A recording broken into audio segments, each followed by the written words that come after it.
Boa noite, amada igreja, denominada Batista do Parque São Basílio, mas estendo também este boa noite à Igreja do Senhor, que nesta hora, reunida, estão mediante o nosso Deus para prestar um culto, que nós chamamos de culto de oração, mas um culto de louvor e adoração ao Senhor, entendendo que não há outro Deus em quem devemos depositar as nossas expectativas.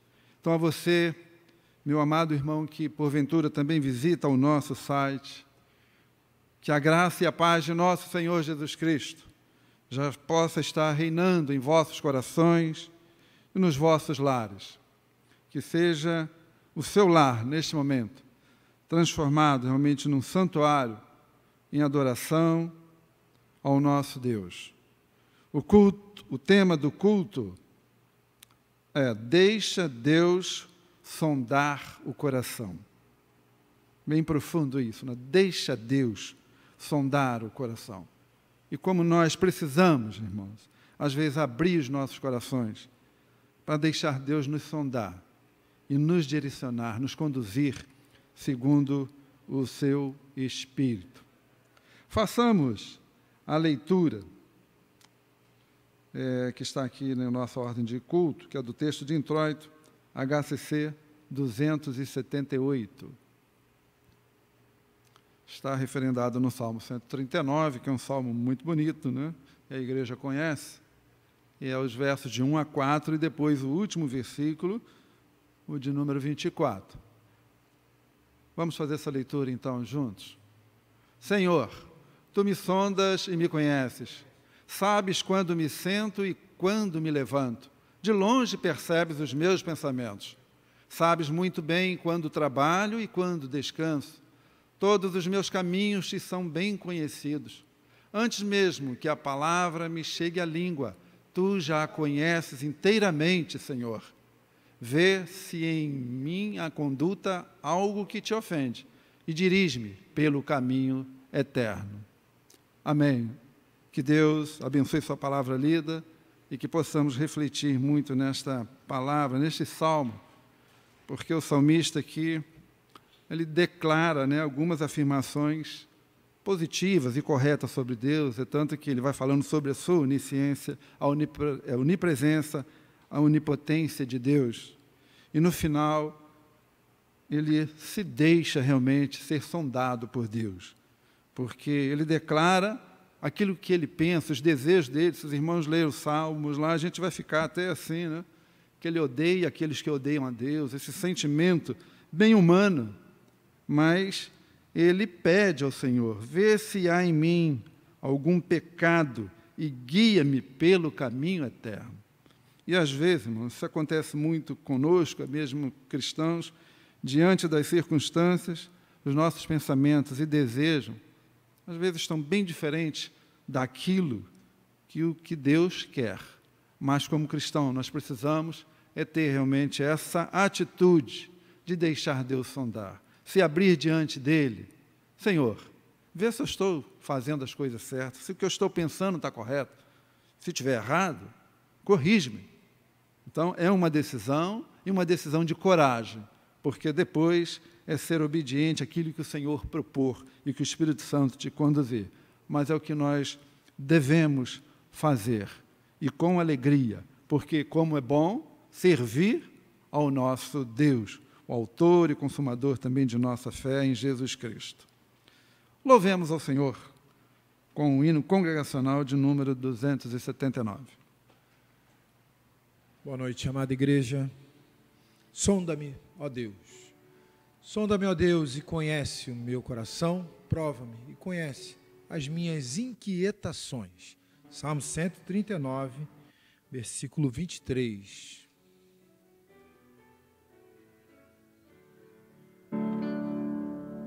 Sonda-me, ó Deus, pois vês meu coração.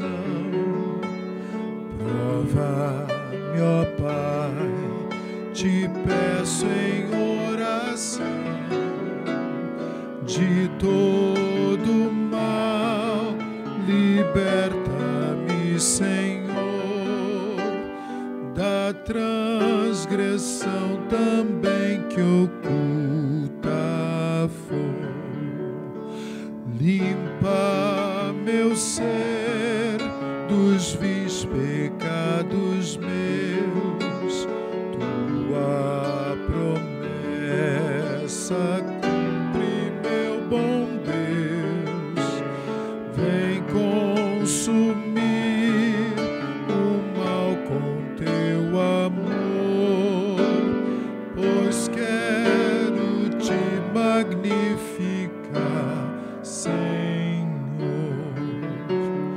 Todo o meu ser que já não chamo meu, quero gastar-lo em serviço teu.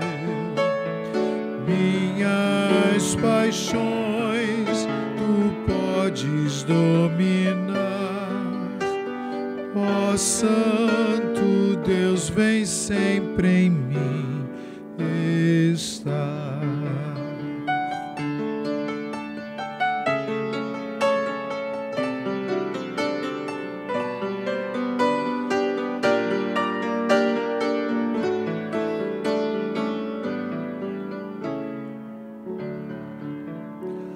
Lá do alto céu o avivamento vem a começar em mim, indo além.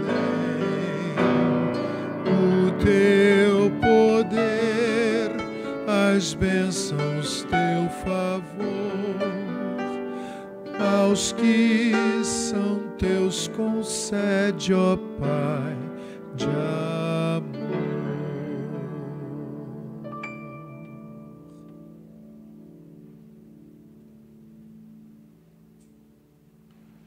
Irmãos, nesta hora será apresentado um vídeo feito pela direção da Igreja na Rua, e me parece que foi passado e com as informações um pouco distorcidas, então eles fizeram outro vídeo, né, para orientar a igreja, realmente, o trabalho que estão programando para ser feito.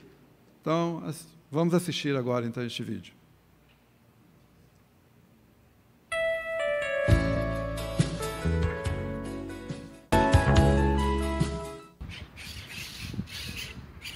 Olá pessoal, graça e paz sempre. Estou aqui nesse lugar maravilhoso, olha, na Quinta da Boa Vista, e quero dar um recado para vocês em respeito à nossa ação do Ministério Igreja na Rua. Fazer uma pequena retificação. Nossa ação está programada para sexta-feira à noite. Vamos nos encontrar na igreja às 10 horas da noite e faremos a aplicação dos balões em formato de coração no calçadão de Campo Grande, ok? No calçadão de Campo Grande. Então vai ser na sexta-feira. E detalhe, você de qualquer departamento, ok? Qualquer departamento, qualquer idade que quer estar junto com a gente, sexta-feira às 22 horas. Não fique de fora, ok? Deus tem grandes coisas a fazer através do Ministério Igreja na Rua e você é um instrumento para isso. Vem com a gente, o Igreja na Rua não para.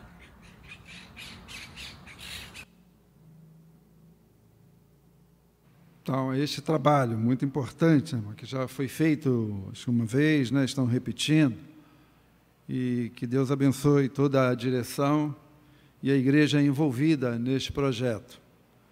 E nós, como estaremos agora fazendo o nosso momento de oração e em ação de graças, é claro que temos que agradecer também pela vida destes irmãos, né, que têm dedicado as suas vidas neste projeto da evangelização, de levar o Evangelho a todas as pessoas, através de formas diferentes, né, como está sendo, mas com certeza em que chama a atenção. Parece-me que da primeira vez, né, a gente teve depoimentos de pessoas que passaram e ficaram assim admiradas, né, com aquilo que estava acontecendo com os balões e pegando com os textos. E isso é uma alegria, né? Especialmente para aqueles envolvidos no trabalho. É um feedback importante. E quando a igreja também entra junto, apoiando, dando ânimo e força aos irmãos envolvidos no trabalho. Que Deus abençoe a vida do irmão Roberto e toda a direção, né, sobre esse trabalho da Igreja na Rua. Irmãos, vamos orar e orar agradecendo a Deus. É um momento de ação de graça. Então, curva sua cabeça, feche seus olhos e comece a agradecer a Deus. Agradeça a Deus pela oportunidade de estarmos falando com Ele em liberdade. Mesmo você no seu lar, mas nós temos tido a liberdade de estar cultuando, podendo gravar os cultos nos dias programados. Isso tudo é motivo de gratidão a Deus. E agradeça a Deus pela vida dos irmãos envolvidos na preparação desses cultos que têm chegado aos nossos lares, de maneira que faça com que a igreja, unida no mesmo propósito, possa estar em comunhão do Espírito, adorando ao nosso Deus, o nosso Senhor. Agradeça a Deus pela vida da Igreja Batista denominada Parque São Basílio, a igreja que sou eu e você. Sempre peço a Deus para que possamos estar no centro da sua vontade. Agradeço a Deus pela vida do nosso pastor, Valdemir, pela dedicação, cuidado que ele tem tido com o rebanho do Senhor que tem estado sob a sua responsabilidade.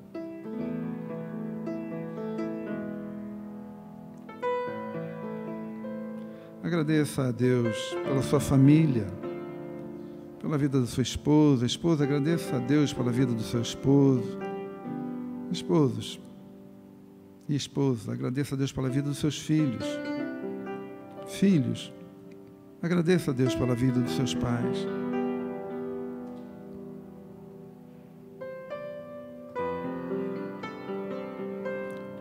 Deus se alegra com um coração grato, irmãos, e é sempre bom estarmos em gratidão diante do Senhor, entre famílias, vivendo realmente em harmonia. É uma experiência excelente, vamos dizer assim, a família toda na presença do Senhor. Quem pode desfrutar disso, seja grato ao Senhor.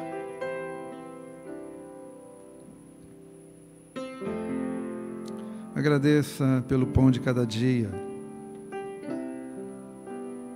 Agradeça pelo trabalho, você que ainda está trabalhando, podendo trazer o sustento para o seu lar através do fruto do seu trabalho, porque sabemos que quantas pessoas ficaram desempregadas durante essa pandemia.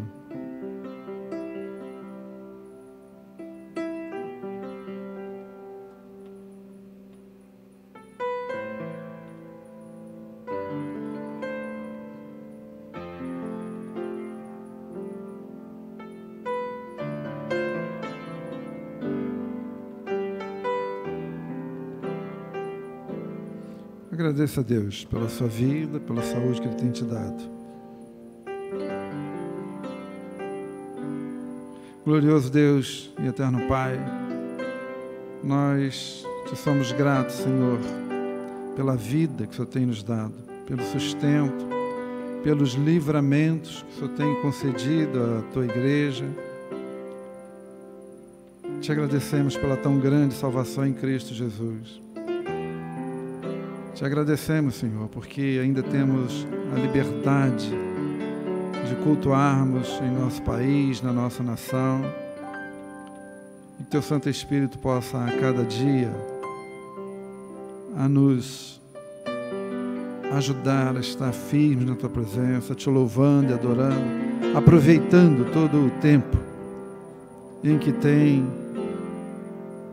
disponibilizado a cada um de nós. Por isso nós somos gratos ao Senhor, por todas as bênçãos, por todo o cuidado. Agradecemos pela vida da igreja local aqui em que congregamos, pela vida do nosso pastor, pela vida de todos os irmãos envolvidos na preparação e gravação dos cultos que têm chegado aos lares. Muito obrigado, Senhor, porque sabemos que isso demanda realmente esforço físico mesmo, trabalho, mas estes teus servos, eles têm mantendo-se fiéis na preparação desses cultos. E com certeza, sabendo que o Senhor os recompensará, como está na sua palavra, que o trabalho não é vão no Senhor. Então abençoe os teus servos, cubra-os de bênção e protejam a cada dia. Abençoa as famílias da igreja, que elas possam a cada dia, Senhor, ser gratas ao Senhor também, por todo o cuidado dispensado dentro das famílias, pela vivência em harmonia, e que teu Santo Espírito continue a trabalhar e a falar aos nossos corações. Por isso nós te louvamos e te agradecemos, em nome do teu Filho amado, Senhor Jesus Cristo. Amém. Nós vamos ler o texto também que está proposto na nossa ordem de culto. Está em Salmos 105, verso 3. Leiamos juntos. Gloriem-se no seu santo nome, alegre-se o coração dos que buscam o Senhor. Gloriem-se no seu santo nome, alegre-se, né? O coração dos que buscam o Senhor. Então, quando nós buscamos o Senhor, devemos realmente estar em alegria, ou com alegria, na certeza de que o Senhor, Ele ouve o nosso clamor, ouve as nossas orações e responde também às orações dos justos, dos seus servos. Então é sempre bom estar alegre no Senhor, porque é um lugar de descanso nos braços do Senhor. E vamos ouvir, então, uma canção cantada pela nossa irmã Aline.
De descanso em ti, há um lugar de refrigério em ti, há um lugar onde a verdade reina, esse lugar é no Senhor.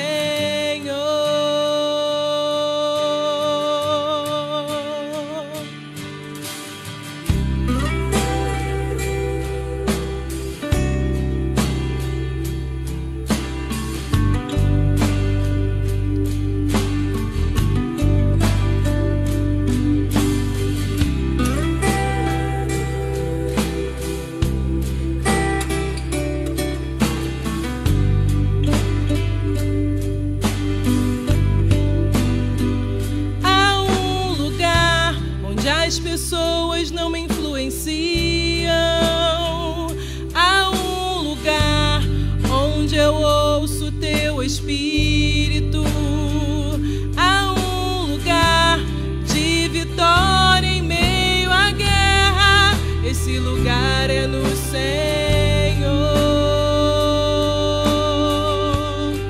Esse lugar é no Senhor.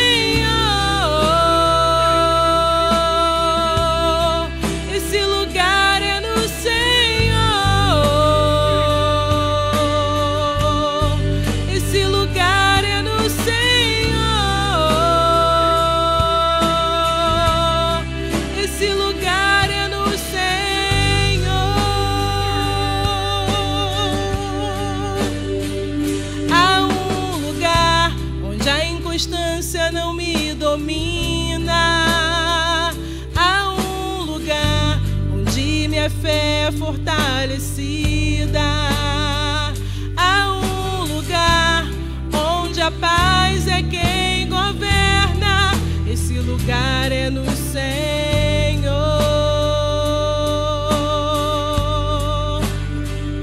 Há um lugar onde os sonhos não se abortam. Há um lugar onde o temor não me enrijece.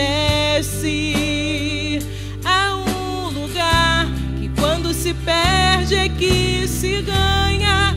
Esse lugar é no Senhor. Esse lugar é no Senhor.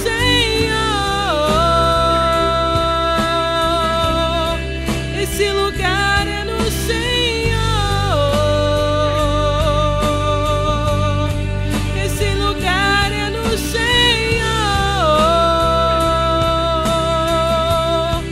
Esse lugar é no Senhor. Esse lugar é no Senhor. Esse lugar é no Senhor. Esse lugar é no Senhor. Esse lugar é no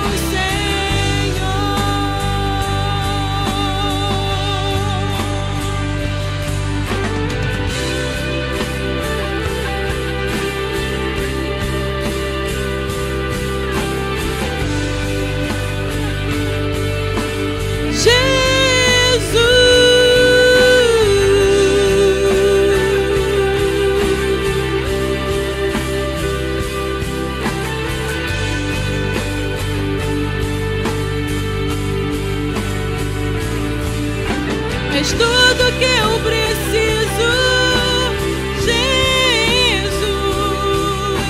És tudo que eu preciso, Jesus.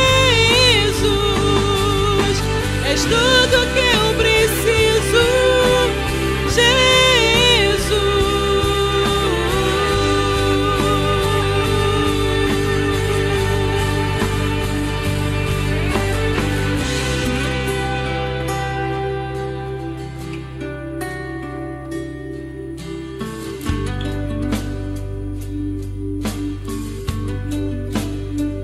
de ti preciso.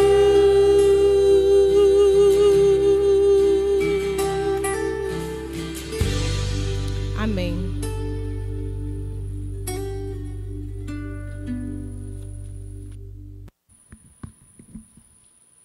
Obrigado, irmã Aline, que Deus continue abençoando sua vida por este belo louvor, essa letra muito bonita, porque nós cremos e entendemos que todo o trabalho, toda a obra já foi completa por Jesus Cristo, e o teu trabalho é descansar no Senhor.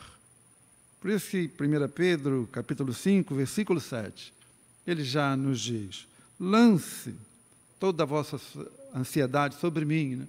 Porque eu tenho cuidado de vós. Então, esse versículo é um chamamento a descansar no Senhor. E há este lugar, e o lugar é no Senhor. E é com esta firmeza em que o Senhor tem cuidado de nós e que nós podemos descansar nele, mesmo nas horas de lutas, de dificuldades, quando achamos que não vamos vencer, às vezes, as batalhas. É esta hora em que nós devemos confiar, entregar nas mãos dele, confiar, descansar nos braços do Senhor. Entremos em mais um momento de oração, de clamor e súplica. É quando colocaremos alguns temas para que a igreja esteja orando nessa unidade de propósito, mas onde você também terá a oportunidade de se derramar diante do Senhor, confiando que Ele tem cuidado de você. Então, mais uma vez, convido a fechar seus olhos, a se concentrar e a começar a orar. Ore pela igreja local, Como eu sempre gosto de afirmar, que a igreja somos nós, e o pedido é para que estejamos no centro da vontade do Senhor. Porque creio que nós, estando, fazendo a vontade de Deus, aquilo que é de bom, que é a vontade dEle, com certeza vai acontecer na nossa vida. Orem pela vida do nosso pastor Valdemir e sua família, para que o Senhor também a cada dia o sustente, dê força nas suas emoções, na sua saúde física, mas também na unção do Espírito, que o Senhor esteja ungindo a cada dia, para que Ele traga realmente os ensinos à sua igreja. Orem pela irmã Eleni. Orem pela saúde da sua filha, a irmã Raquel, para que o Senhor também esteja visitando ela, fortalecendo e dando vitória. E toda a família do nosso pastor. Lembre-se dos demais pastores também, suas famílias. Coloca diante do Senhor.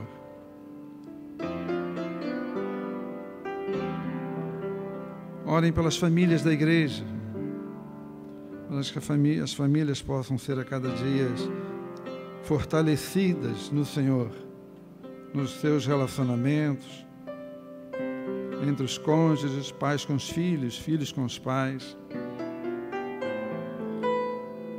Orem pelas nossas crianças, adolescentes, juventude e os nossos idosos, para que Deus também os abençoe, os sustente e se mantenham firmes no serviço do Senhor, buscando sempre a sua presença.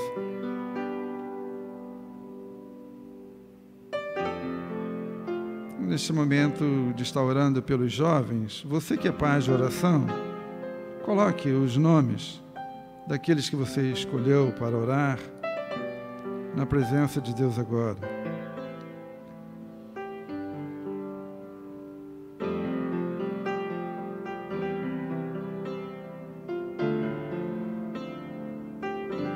Clame pela vida dos idosos, irmãos. Sabemos que é uma fase da vida difícil para muitos, especialmente quando estão enfermos, nos leitos, mas quando se tornam fisicamente mais fracos, dependentes, e quando há necessidade do exercício da paciência daqueles que cuidam, especialmente os familiares. Peça a Deus pelos idosos e por aqueles cuidadores.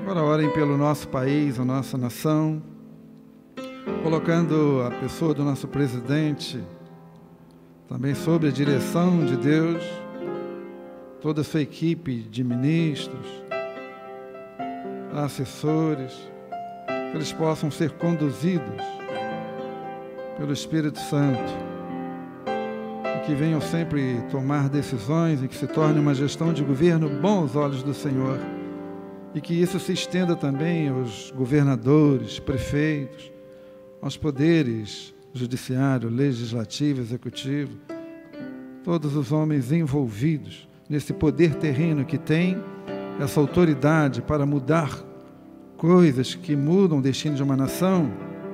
Clame a Deus para que este destino seja segundo a vontade de nosso Deus, porque Deus é soberano e sempre esteve no controle de toda a humanidade.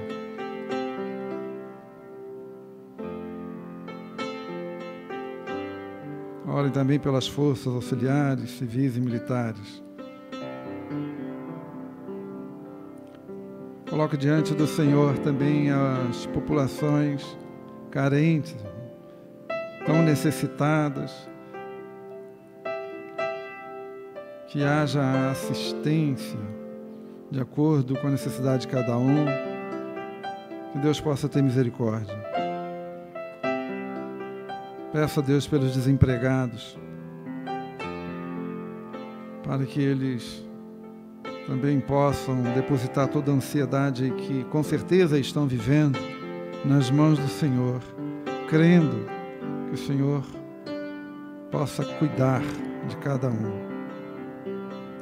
Peço a Deus também pela vida dos empresários que,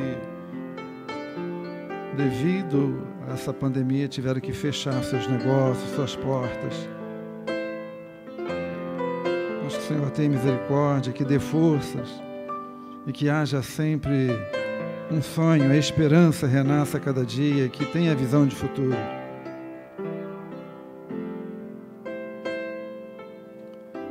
Orem pelos missionários, irmãos, aqueles que estão espalhados na face da terra, em vários países, levando a palavra do Senhor. Que o Senhor os sustente, bem como suas famílias, e dê toda a provisão necessária. Clame a Deus pela igreja sofredora, a igreja perseguida, para que o Senhor também sustente na fé a igreja que vive esses problemas. Os irmãos têm tido notícias a cada domingo nos cultos aqui pela igreja, de um país ou de uma igreja que sofre perseguições, onde há mortes. Mas que o Senhor esteja com as suas mãos estendidas sobre a sua igreja e que estão vivendo essa experiência. Clamem pela misericórdia do Senhor.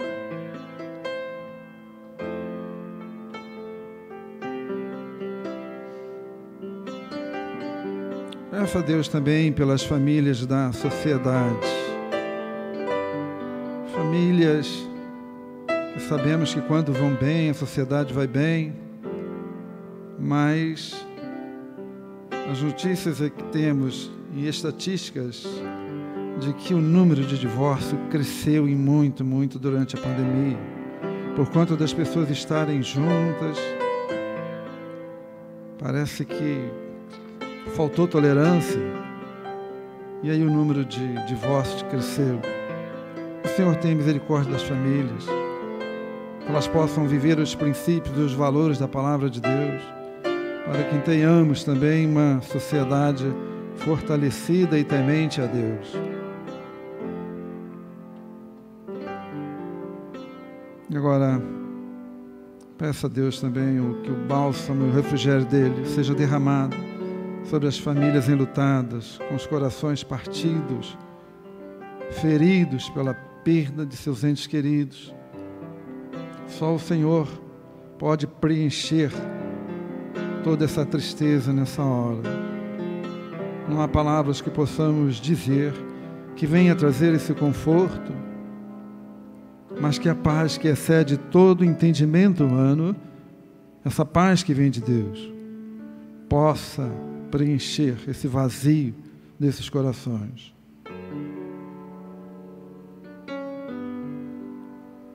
Orem pela igreja do Senhor Jesus Cristo espalhada no nosso Brasil, que a igreja do Senhor possa fazer realmente a diferença e ser verdadeiramente uma agência do reino de Deus, que toda a liderança possa estar envolvida na pregação deste evangelho puro e simples, o evangelho que é o poder de Deus para transformar a vida humana.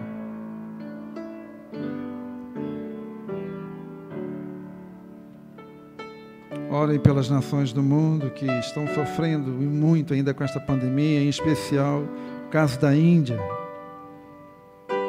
Que Deus tenha misericórdia, que o Senhor possa trazer cura na face da terra, que o Senhor ilumine as mentes dos cientistas, pesquisadores, que possam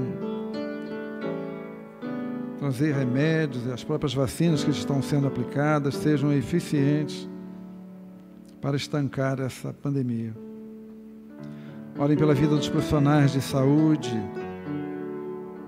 envolvidas no atendimento das pessoas, nos hospitais, em diferentes áreas, mas que eles sejam abençoados, que possam trabalhar com amor, cuidando de cada um que ali chega num momento tão delicado e tão fragilizado.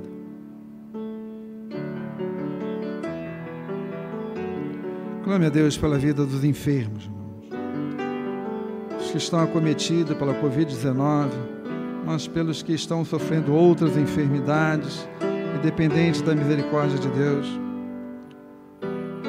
Nosso canal de comunicação do Telegram, né, do WhatsApp da igreja, tem a lista de oração e você tem ali as pessoas para orar de acordo com a letra do seu nome. Aproveite este momento e coloque diante do Senhor as pessoas que se encontram sofrendo uma enfermidade, especialmente essa Covid, que tem amedrontado realmente a população.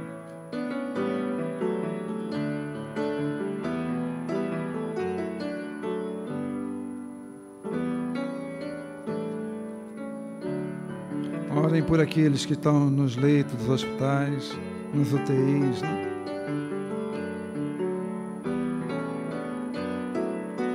Que o Senhor possa trazer cura física, mas cura espiritual também na vida dos enfermos.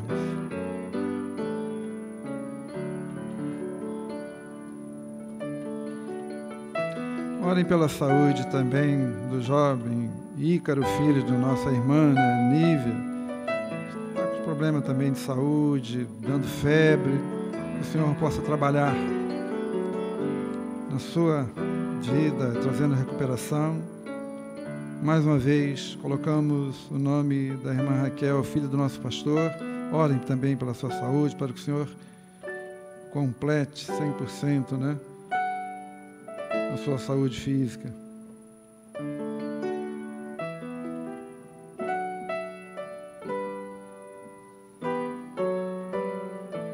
Agora ore por você.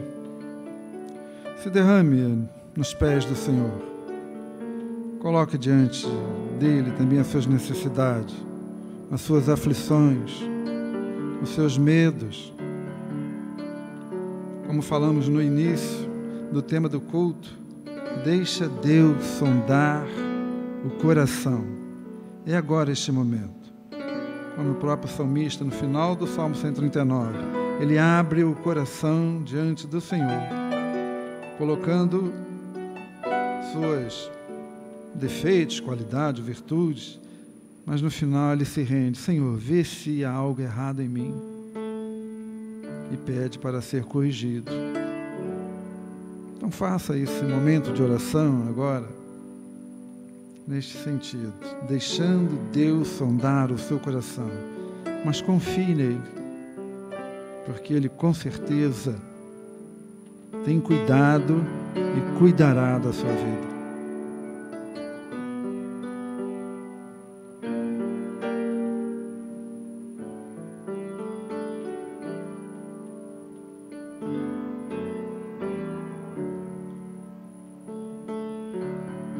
Ó poderoso Deus, eterno Pai, mais uma vez chegamos à Tua presença, Senhor, para Te pedir que o Senhor ouça o clamor da Tua igreja e responda às orações dos Teus servos justos e continue com a Tua mão poderosa, Senhor Deus, estendida sobre o Teu povo espalhado na face da terra. E tem misericórdia de nós, tem misericórdia de nós, é o que Te pedimos, em o nome do Teu Filho amado, Jesus Cristo. Amém. Vamos louvar também o Senhor nesta hora com ineto congregacional, sonda-me.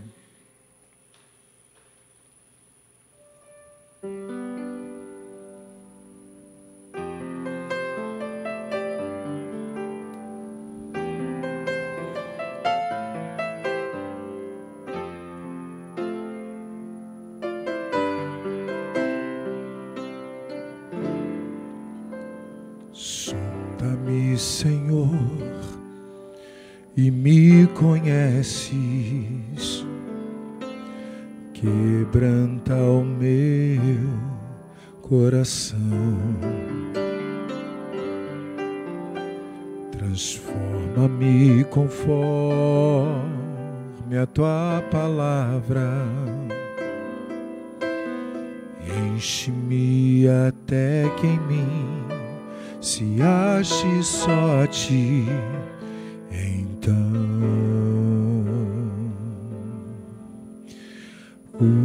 usa-me, Senhor, usa-me como um farol que brilha à noite, como ponte sobre as águas, como abrigo no deserto, como flecha que acerta o alvo. Eu quero ser usado da maneira que te agrade, em qualquer hora e em qualquer lugar. Eis aqui a minha vida, usa-me, Senhor, usa-me, sonda-me, sonda-me, quebranta-me, transforma-me, enche-me e usa-me, sonda-me, sonda-me, quebranta-me, transforma-me, enche-me e usa-me como um farol que brilha à noite, como ponte sobre as águas, como abrigo num deserto, como flecha que acerta o alvo. Eu quero ser usado da maneira que te agrade, em qualquer hora e em qualquer lugar. Eis aqui a minha vida, usa-me, Senhor, usa-me.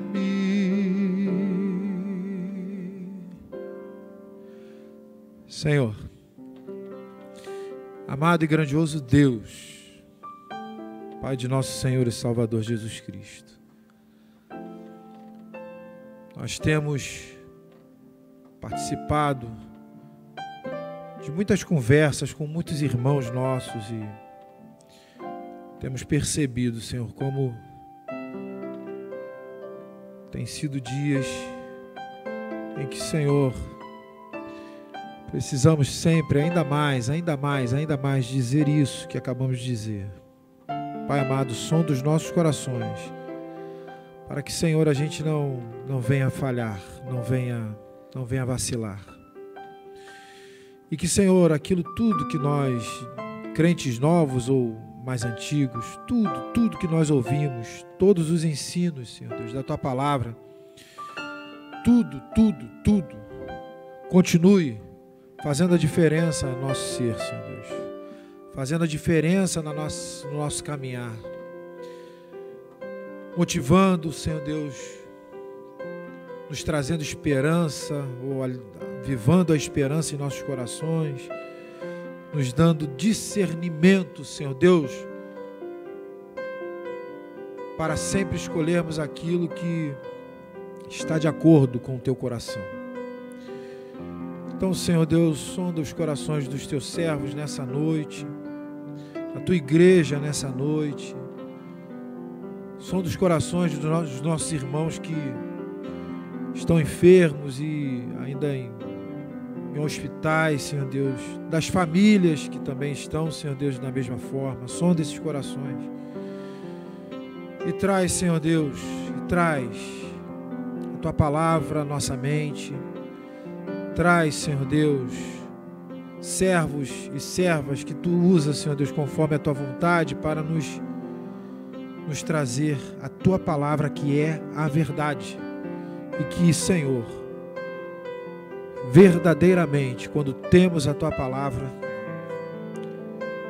sabemos que somos mais do que vencedores em Ti, Jesus. Então, continua a falar aos nossos corações nessa noite. Oramos assim, no nome santo de Jesus. Amém.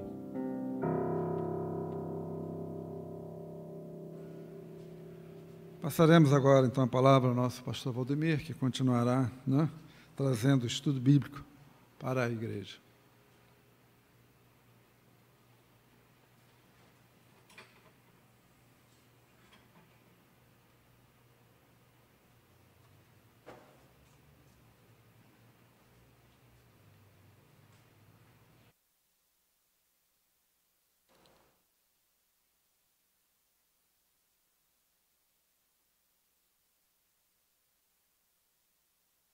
Bem, irmãos, com a permissão do Senhor, nós vamos dar continuidade ao estudo da epístola do apóstolo Pedro, a sua primeira epístola, ou primeira carta. Nós refletimos sobre o versículo 1 na quarta passada, e nesta quarta vamos falar sobre o versículo 2, mas vamos ler vou pedir que os irmãos da mídia me ajudem, coloquem o verso 1 também, para ficarmos dentro do contexto melhor, tá bom? É o versos, então, 1 e 2 do capítulo 1, da primeira de Pedro, na versão NVI. Que, de qualquer maneira, eu tenho que fazer uma recordação sempre, né, do anterior.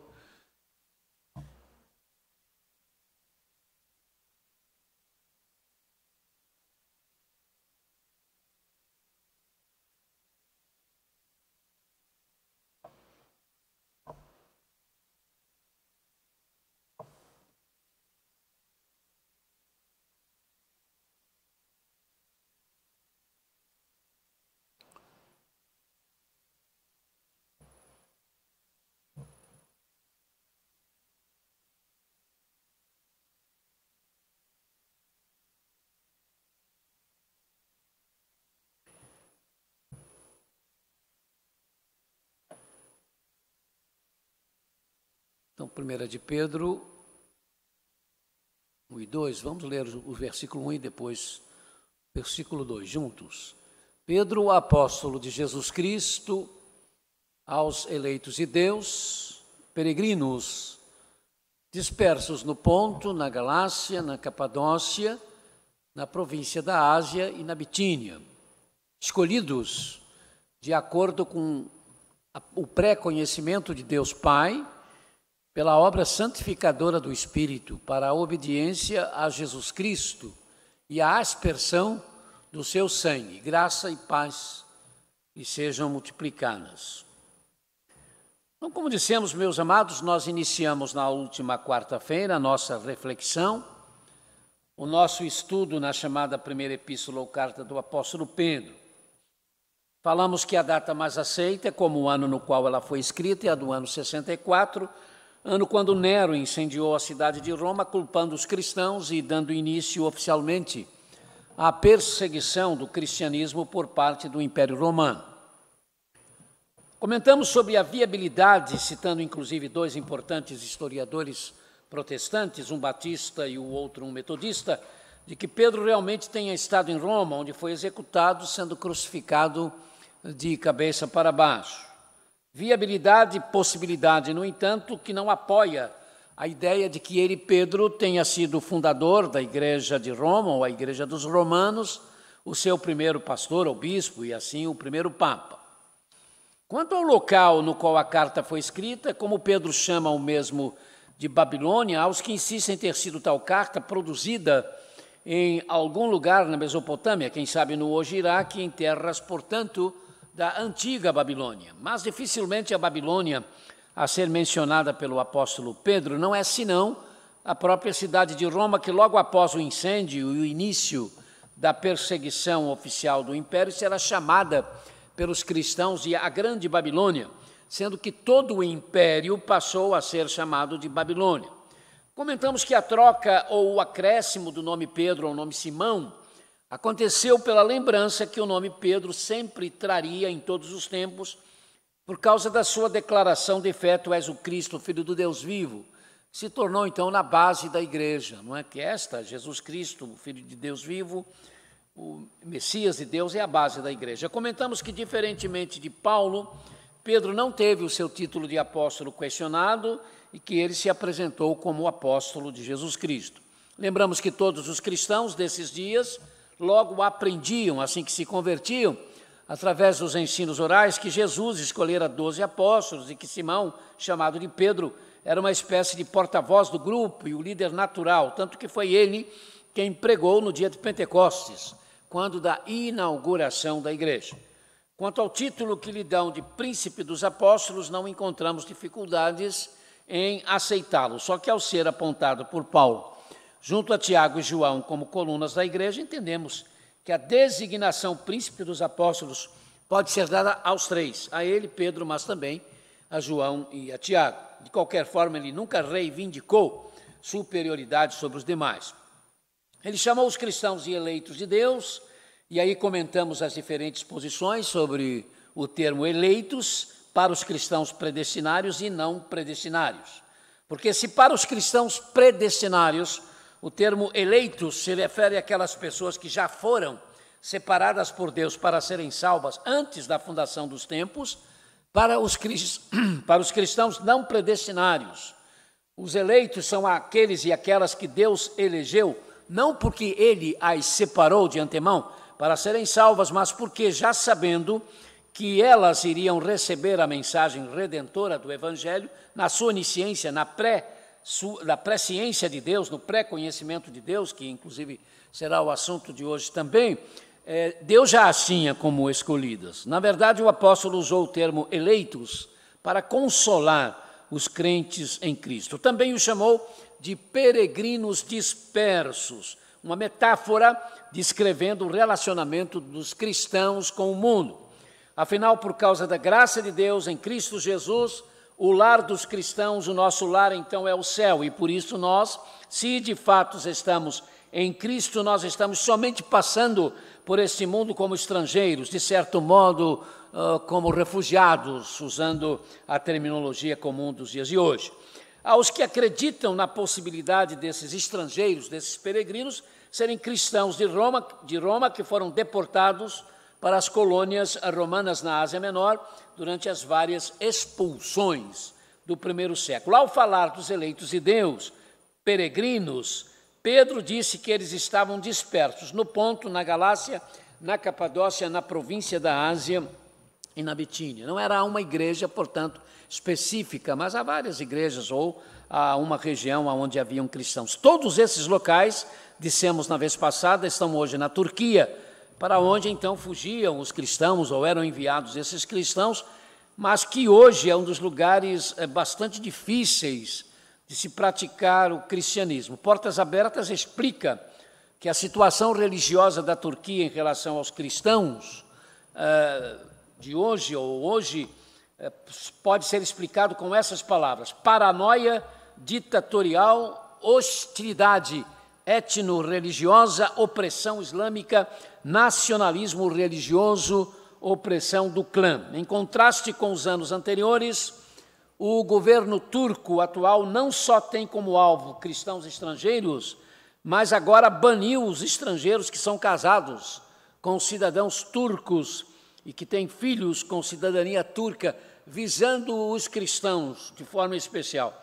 Embora diferente de países como Irã, Arábia Saudita e Afeganistão, o converter-se do Islã ao cristianismo na Turquia não é ilegal, mas os que se convertem enfrentam enormes oposição e pressões dos familiares e dos vizinhos, situação que pode levar, por exemplo, ao divórcio nas famílias. Tem acontecido assassinatos. Os perigos para os que se convertem levam vários deles a terem uma vida dupla, obrigados a se esconderem ou a esconderem que são convertidos. Nas carteiras de identidade dos turcos tende a aparecer a religião, que legalmente falando até pode ser alterada, mas tentar fazer isto vai significar se submeter a processos estressantes e humilhantes. Isso também acontece quando alguém se torna protestante ou evangélico e era católico romano ou era ortodoxo na sua identidade. Para mudar isso também é uma dificuldade enorme. Vamos entrar então, irmãos, no texto de hoje. Escolhidos de acordo com o pré-conhecimento de Deus Pai, pela obra santificadora do Espírito, para a obediência a Jesus Cristo e a aspersão do seu sangue, graça e paz lhe sejam multiplicadas. A balela dos antitrinitarianos, de que a doutrina da Trindade foi inventada pelo Concílio de Nicéia em 325, se mostra como uma balela, como uma invencionice, à luz de afirmações como estas, feitas por Pedro, na qual ele separa claramente as três pessoas de Deus. A do Pai, que segundo o apóstolo influencia pelo seu pré-conhecimento ou pré-ciência, ou poderíamos dizer a sua onisciência, isto é, Deus como Pai exerce o seu poder diante do fato de que nada lhe foge ao conhecimento, quer seja o que nós, seres humanos, chamamos de passado, presente e futuro. Ainda que o apóstolo tenha destacado a questão do pré-conhecimento, né, dando a ideia mais da questão futura, mas isso só acontece porque Deus é onisciente e nada foge ao conhecimento de Deus, quer esteja no passado, quer esteja no presente, quer esteja no futuro. Porque sob o aspecto humano nada há no universo, com suas centenas de bilhões de galáxias, com seus 10 sextilhões de estrelas, com seus milhares de milhões de planetas, que já não tem acontecido e que Deus como Pai não saiba onde, como e quando, porque aconteceu.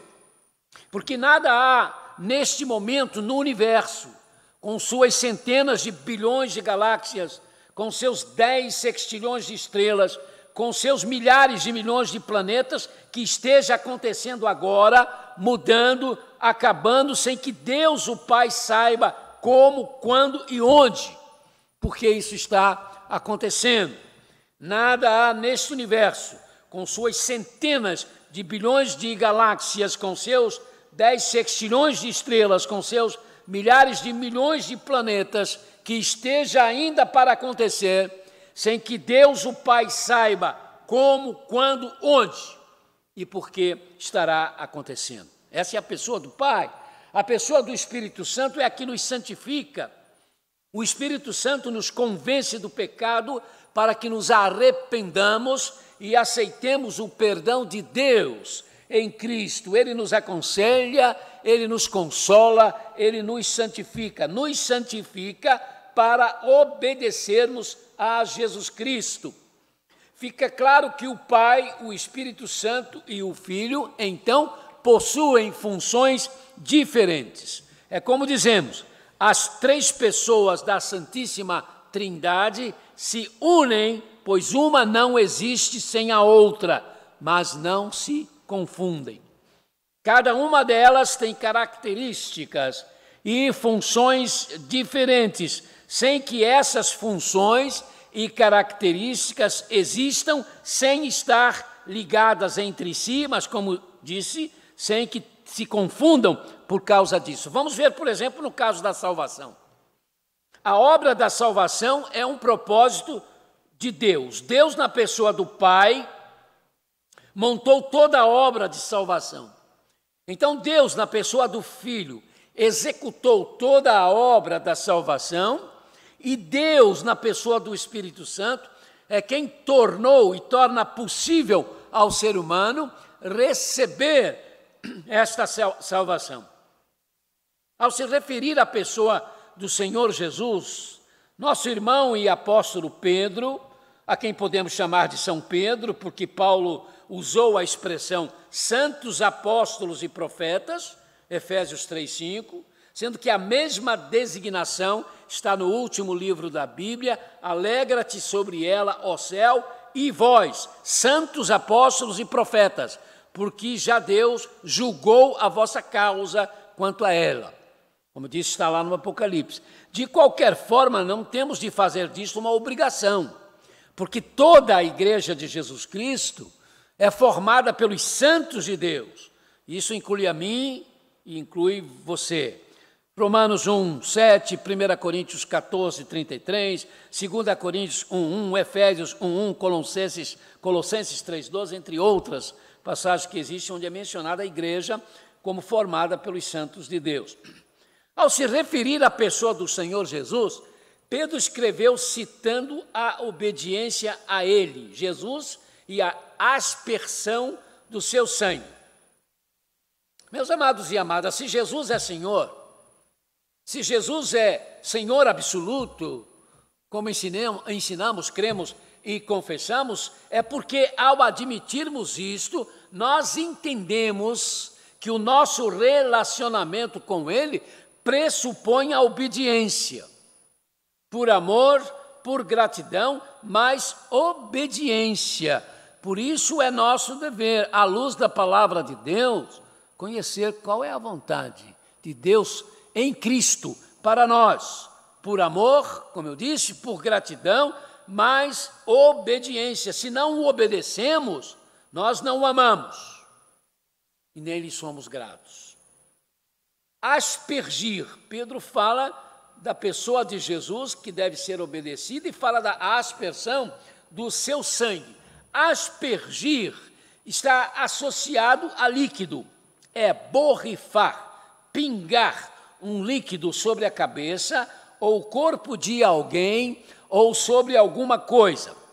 É claro que Pedro estava usando o termo, se referindo ao sangue de Jesus, mas associando isto ao aspergir do sangue dos animais sobre o altar no Antigo Testamento, figura do sangue de Jesus a ser derramado sobre o altar dos nossos corações.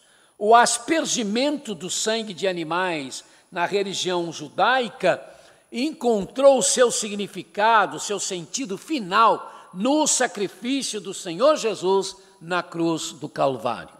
Alguns segmentos dos nossos irmãos protestantes e ou evangélicos costumam usar esta passagem, por inferência, para explicar o batismo por aspersão, mesmo admitindo, e eles admitem, que Pedro não estava pensando essencialmente no batismo.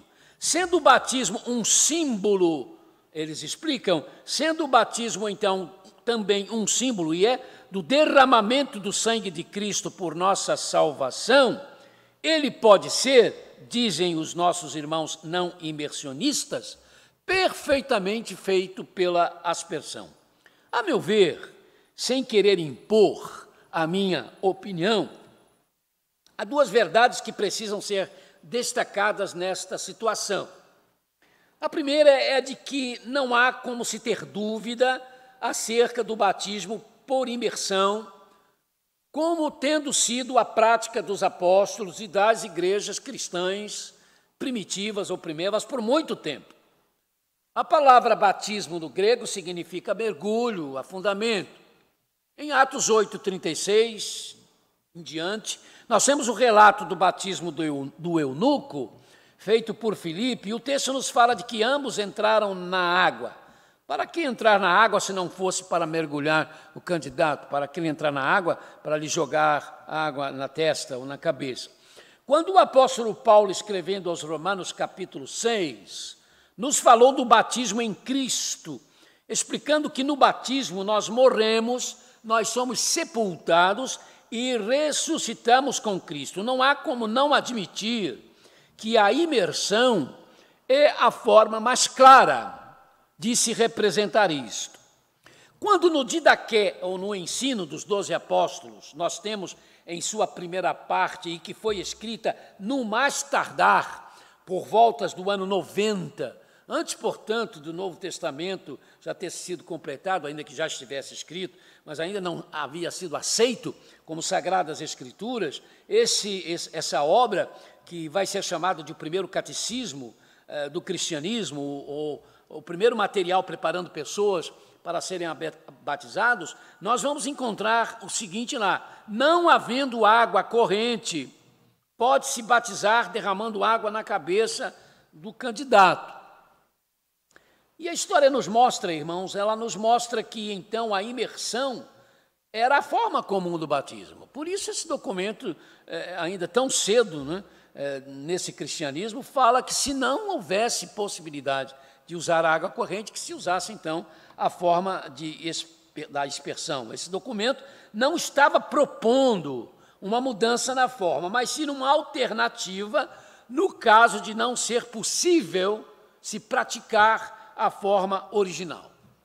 No século XVI, a época da Reforma Protestante, a história nos mostra que praticamente ninguém mais na cristandade, salvo alguns segmentos de anabatista, batizava mais por imersão. Na verdade, a maioria dos anabatistas não batizava por imersão. Por isso, os primeiros batistas modernos, que começaram sua história em 1608, na Holanda, só irão batizar por imersão depois de 1640. Só que esta mesma história nos mostra que, por voltas do ano 900, a maior parte dos batismos ainda era feita por imersão. Sem dúvida, por isso, Lutero, Calvino, Wesley, líderes de denominações aspersionistas, sempre se referiram à imersão como a forma do batismo primitivo. Então, não há por que tornar o normal algo que foi dado como sugestão para situações anormais. Bem, esta é, então, a primeira verdade.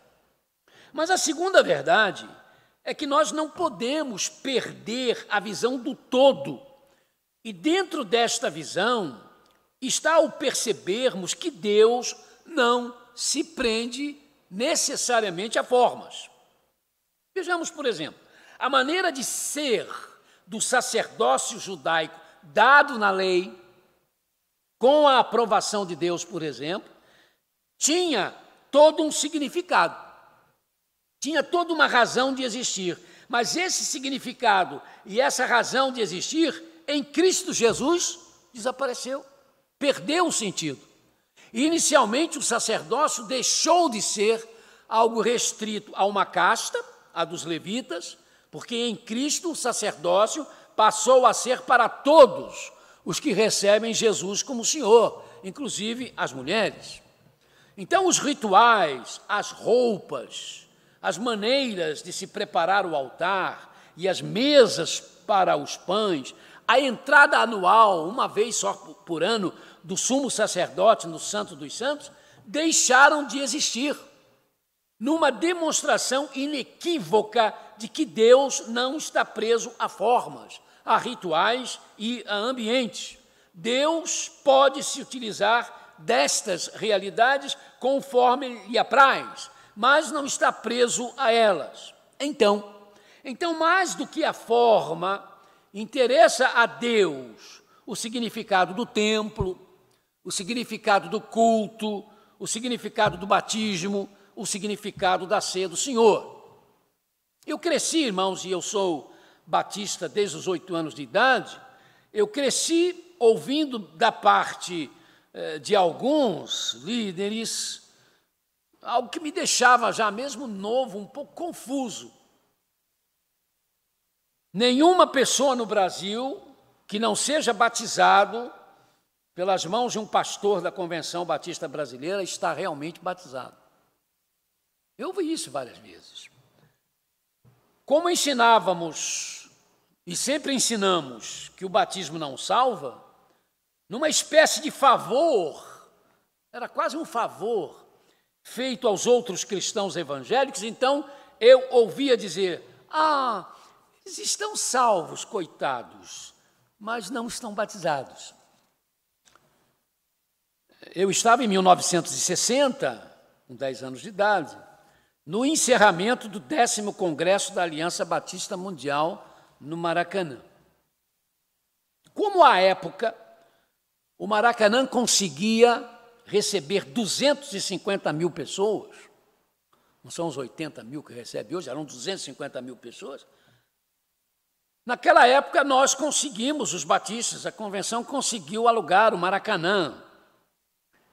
Mas todos os batistas no Brasil, irmãos, de todo o Brasil, somava 250 mil. Como batistas, nós não tínhamos a menor condição de encher o Maracanã para o encerramento do Congresso da Aliança Batista Mundial, cujo pregador seria o Dr. Billy Graham. Aí nós apelamos, obviamente, para a cooperação dos outros evangélicos, para que eles nos ajudassem a encher o Maracanã, ainda que eles não fossem realmente batizados, não é? Pois é. Mas eu posso dizer aos irmãos que nem todos os pastores pensavam assim, e eu tenho nobres lembranças. O meu primeiro pastor, pastor Elson Duarte Cardoso, cujo filho, né, é membro aqui da nossa igreja, ele não pensava assim, ele não aceitava isso, não. Pastor Dr. Benilton Bezerra, ilustríssimo, um homem muito culto também, não aceitava isso. E um dos grandes ícones da nossa denominação, não é? Que foi o criador da Escola Bíblica do Ar, também não aceitava, não é? Esse tipo de pensamento. Então, mesmo em meio a alguns que tinham esse tipo de ideia, pastor Davi Gomes, o criador da Escola Bíblica do Ar, havia outros que não aceitavam isso, não é? Na verdade, irmãos, é preciso pensar nisso e sempre pensar que, presos à forma, colocando-a acima do significado, nós corremos o risco de repetir o que percebemos está errado nos outros. Mas, às vezes, não percebemos que estamos errando em outra dimensão ou de um outro jeito, mas praticamente cometendo um erro semelhante. E aí transformamos em exemplo de heroísmo cristão aqueles batistas da Mancúria, na China, que tiveram de andar semanas e semanas para voltar, e depois semanas e semanas para irem, e depois semanas e semanas para voltar, porque conseguiram ou acharam um certo lugar onde eles teriam água suficiente para serem imersos, porque no lugar aonde eles se converteram, a água era escassa, que só praticamente dava para fazer comida. Chegou a dizer que a pessoa só tomava 3 banhos na vida, um quando nascia, outro quando casava e outro quando morria, porque a água do local era só para fazer comida. Então, as pessoas que se converteram à fé batista andaram, largaram sua lavoura e por dias e dias para encontrar um lugar onde todos poderiam ser afundados, imersos, e depois outras semanas para voltar. Então, de repente, irmãos, o heroísmo daqueles nossos irmãos e irmãs não foi o deixarem suas crenças budistas e animistas e passarem a ser perseguidos por causa disso, porque eles eram perseguidos por causa disso. O heroísmo deles, nesse sentido, de repente, deu lugar ao heroísmo de terem deixado suas terras, suas lavouras, porque precisavam ser imersos para serem, de fato, batizados. Mas já não estavam batizados em Cristo? Claro que sim. É o perigo que nós corremos, acabamos nos tornando incoerentes, somente nós que batemos em cima dessa tecla que a salvação é pela fé, pela graça, em Jesus só. Não há rituais, não há nada que nos salve. Nada, o batismo não nos salva. Mas quando você dá uma ênfase demasiada, ou às vezes até sem lógica sobre determinados aspectos, a questão da forma, a ideia que se passa, de repente, pode ser essa. Não podemos, por exemplo, criticar o sabatista, que fala da salvação pela graça, pela misericórdia em Deus, em Cristo Jesus, mas suas histórias de heroísmo raramente falam do senhorio de Cristo, da salvação em Cristo, da transformação e da paz que Cristo traz para as pessoas, porque eles gostam muito mais de falar do que eles chamam de heroísmo, de se ter abraçado o que se chama de a verdade do sábado. Esta é a grande manifestação de heroísmo para eles. Dizem, para ser salvo ou salva, você precisa receber Jesus como Salvador. Mas acabam, uma hora ou outra, dizendo, você tem que receber Jesus como Salvador, mas também tem de guardar o sábado. Se você deixar de guardar o sábado, você perde a sua salvação. Nós não vamos ficar à vontade de nos opor às chamadas igrejas de Cristo não instrumentais, uma denominação considerada conservadora, séria, com várias práticas semelhantes às nossas, como batistas, mas que só batizam os que podem crer, não batizam crianças de jeito nenhum, só batizam por imersão, não aceitam de forma nenhuma outro tipo de forma, mas ensinam que o batismo é necessário à salvação. Qualquer um de nós que queira passar para uma igreja deles vai ter de se batizar outra vez, porque precisa crer que o batismo salva. Ah, sim, eles ensinam que a salvação é pela graça, mediante a fé em Jesus Cristo, mas precisam do batismo. Nossa atitude em colocar, mesmo sem querer, a forma, por mais importante e séria que ela seja, e a nossa forma é importante e séria, mas às vezes esse anseio de colocar a forma acima do significado pode nos levar a fazer o caminho inverso ao de Lutero. Empolgado com a descoberta da salvação pela graça e somente por meio de Jesus Cristo, daí a sua ênfase aos solos Cristos, somente Cristo, Martim Lutero se complicou quando começou a ensinar que o batismo realiza o perdão dos pecados, livra a pessoa da morte do diabo e dá a salvação eterna. Questionado por luteranos, que então perguntavam, mas doutor Lutero, se a salvação é pela graça de Deus por meio da fé em Jesus Cristo, crer desta forma no batismo não é crer em um outro meio de salvação? Ao que Lutero respondia, não, porque não é a água do batismo que faz isso.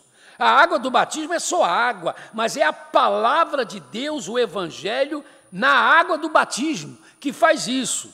E aí explicava, nós, nos adultos, só vai ter efeito o batismo só pode ser válido quando essa pessoa batizada confessa a sua fé em Jesus Cristo como Salvador único. Eu costumo dizer, irmãos, que numa mente como a de Lutero, essa diferença acontecia e dava para você trabalhar nisso, não? Porque ele conseguia, de repente, fazer a diferenciação e acabar ficando só com a graça de Deus. Mas para um luterano comum, a confusão pode ser total. Pode ser total. O não colocar sempre de forma clara o significado do batismo, de forma que ele não fique, que a forma não fique, que a forma não fique acima do significado, pode então nos fazer insistir numa salvação só pela graça, em receber Jesus como Salvador absoluto, mas ao mesmo tempo ficar a coisa confusa, achando ou passando para as pessoas que ainda se faz necessário alguma coisa. Eu trabalhei, quando era bancário, com uma pessoa de quem eu gostava muito, muito bom funcionário exemplar, mas bebia muito e era um mulherengo daqueles mesmo complicado, não é? E um dia ele chegou para mim, falou baixo, né? Eu estava trabalhando, eu era caixa, ele era subgerente, e ele chegou no meu caixa e disse assim, irmão, eu era chamado de irmão, começou a chamar, irmão, você sabia também que eu sou protestante? Eu tomei aquele susto, olhei para ele, hein? Não, eu também sou protestante. Claro, eu fiquei com vontade de dizer, rapaz, mas que protestante você é, do jeito que você é, não é?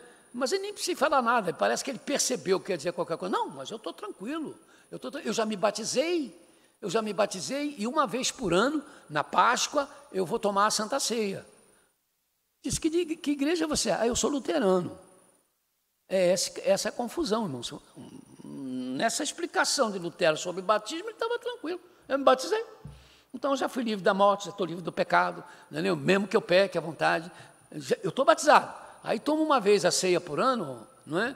A Eucaristia uma vez por ano, então também a minha salvação está garantida, mas obviamente que esse não é o ensino bíblico. Não se justifica, a nosso ver, colocar no mesmo nível a forma imersionista do batismo com qualquer outra forma. É verdade, eu acho que não se justifica. Mas não se justifica também, em nome da forma mais correta, afirmar que quem não foi batizado, que quem não foi batizada por imersão, não está batizado, não está batizada, mesmo tendo, como nós, recebido Jesus Cristo como Senhor e como Salvador absoluto, e que assim é alguém que em Cristo morreu para o pecado, é alguém que em Cristo foi espiritualmente sepultado, e é alguém que por causa de Cristo foi então ressuscitado para uma nova vida. Então, as coisas, às vezes, que nós precisamos ter cuidado para não nos tornarmos incoerentes, né? Por isso, a briga na década de 30, né, que só melhorou por causa do Cristo Redentor. Como é que pode o Cristo Redentor ter melhorado? A briga que eu digo entre os chamados protestantes, a briga ia para os jornais diários, o Correio da Manhã, né, aquele outro de São Paulo, não era o Estadão, era um outro jornal que existia lá. Então, as discussões entre pastores metodistas, batistas, presbiterianos e luteranos ia parar na imprensa para a delícia dos padres católicos, que diziam assim, olha só essa gente, eles não se entendem, eles são poucos e não se entendem, eles brigam o tempo todo. E a briga era mais ou menos nesse nível. Nós, os batistas, chamávamos os presbiterianos, os episcopais e os metodistas de católicos disfarçados. E eles, por sua vez, nos devolviam dizendo, e vocês são adoradores da água, exatamente por causa da ênfase que nós dávamos à questão da forma do batismo. O Cristo Redentor resolveu esse problema porque, para protestar contra a imagem do Cristo Redentor, como um desrespeito à liberdade religiosa num país que se dizia sem igreja oficial, né? A Igreja Católica não era mais a igreja oficial, mas sempre foi meio oficial, né? Agora menos do que naquele tempo, mas naquele tempo não era. Então, os protestantes, pela primeira vez, saíram nas ruas, mãos dadas, para dizer somos contra a imagem do Cristo. Eu acho que, sinceramente, perderam um tempo enorme, porque se fosse uma outra imagem, mas de Cristo, deixa para lá. Não é? Na verdade, poderia até servir, porque o Billy Graham aproveitou-se dela para pregar. Em 60, eu me lembro disso da mensagem. Duas coisas, eu tinha 10 anos, me perdoe que tanta coisa linda do sermão dele eu não esqueço, mas duas coisas eu não esqueço. No início do sermão, ele parabenizou o América por ter sido campeão carioca de 1960, porque lembrava os Estados Unidos, que era chamada de América. Então ele disse, eu quero parabenizar o América, porque lembra o meu país e porque ele foi campeão de futebol desse ano, não é? E eu me lembro que o doutor João Filson Sorém, que era o tradutor dele, não estava muito familiarizado com o futebol, em vez de dizer o América, disse a América. Mas parece que alguém cutucou ele qualquer coisa, ele voltou e disse o time do América. Não é? Eu me lembro disso e me lembro quando o Billy Graham falou que quando sobrevoou o Rio de Janeiro e o avião passou por cima da imagem do Cristo Redentor e ele viu a imagem do Cristo com braços abertos. Cristo, ele pegou aquilo ali e foi embora. É desse Cristo de braços abertos para a sua vida que eu quero falar. Então, é aquilo que Paulo fez lá, né? Em Atenas. Cidadãos, eu vejo que vocês são muito religiosos, mas eu vi aqui um altar escrito ao Deus desconhecido, é desse Deus que eu lhes quero falar. Então, ele aproveitou bem a ideia, e a ideia era para ser aproveitada desde a década de 30, né? Mas aos poucos a gente aprende. Para terminar, irmãos, não nos deve passar em branco o desejo de Pedro, quando ele disse, graça e paz lhes sejam multiplicadas. Primeiro, Pedro usa a forma parecida de Paulo, né? E aos que dizem que pelo fato de Pedro mencionar as epístolas de Paulo, 2 de Pedro 3, 15, 16, ele conhecia parte das epístolas de Paulo, que ele então se familiarizou com a maneira de Paulo fazer as suas saudações. Não é de todo desprezado, não é para ser desprezado essa ideia, mas também não temos que fazer aqui uma apologia disso e dizer que foi por isso, né? O fato é que o apóstolo Pedro tornou as duas saudações, a cristã, que é a graça, e a hebraica, que é o shalom, a paz, ele fez que uma dependesse da outra, ele juntou as duas e fez que uma dependesse da outra, porque afinal é pela graça que tem um nome, Jesus Cristo, que se pode ter paz, a paz de Deus e a paz com Deus.